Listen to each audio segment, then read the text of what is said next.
To be fair, the company usually bring it on themselves. Their propensity to baffle and straight up anger their own fan base is higher than almost any other entertainment company in the world, but only the most curmudgeonly of curmudgeons would argue that they're having a bad year. In fact, 2018 has been pretty damn excellent, and WWE have delivered big time on a number of different levels. The major pay-per-views have ruled, the roster is more stacked than ever, and even SmackDown is looking up after the Superstar shakeup. 2017 was a good year, but 2018 has been fantastic so far, and the company deserve great credit for the adjustments they've made. With that in mind, I'm Andy for What Culture Wrestling, and here are 10 major improvements WWE have already made in 2018. But before we begin, don't forget to subscribe to stay notified. Ding, ding, done.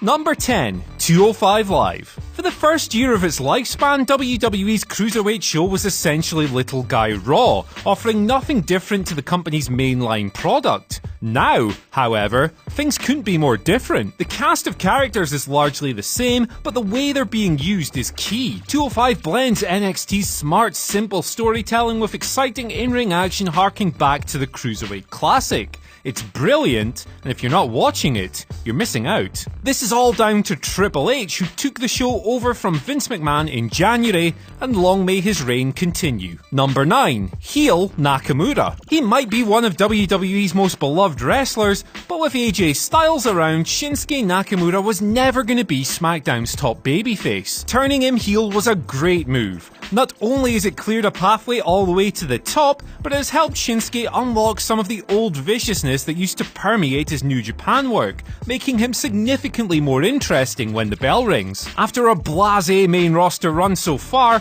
let's hope his big reinvention keeps producing dividends, because he just wasn't firing on all cylinders prior to WrestleMania 34. Number 8, NXT's main event scene. Okay, so NXT has always been pretty awesome, but it has definitely received a massive upgrade in 2018. Gargano vs Almas and Gargano vs Ciampa are two instant classics that compare favourably to any match in the brand's history. They were off the charts, and if the remaining takeovers this year deliver on a similar level, 2018 is going to be out of this world. The stories have been incredible too. Both Gargano feuds will finish near the top of WWE's Feud of the Year list, and with Aleister Black now champion, plenty of fresh rivalries remain. Number 7, Stephanie McMahon selling? Long considered one of WWE's most toxic TV characters, Stephanie McMahon's pattern is simple. She takes heat away from others and routinely emasculates full-time roster members, but never gives anything back.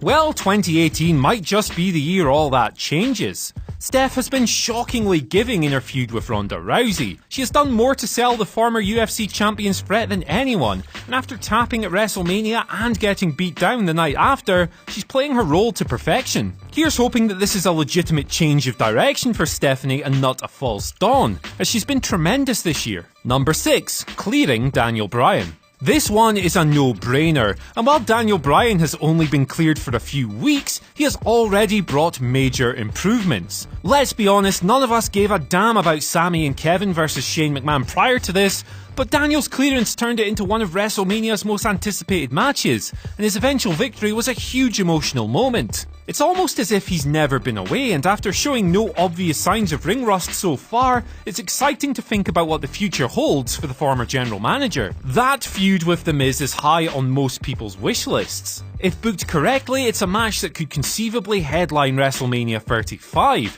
so let's hope WWE don't deliver a hot-shotted mess as they're prone to doing. Number 5, shaking up SmackDown. Both Raw and SmackDown feel much fresher after the Superstar shakeup, but it's hard to argue which brand won the mini-draft. Team Blue killed it. Not only did they acquire great wrestlers like Jeff Hardy, The Miz and Andrade Almas, but they got rid of Jinder and will never have to see Baron Corbin and his sad stomach ever again. Result: Asuka's a great addition too, and the already awesome tag division looks better than ever. For a show that has been on a steady decline since early 2017, this is a huge boost, and it'll be exciting to see what this new Luke lineup can do. Number 4, John Cena's presentation.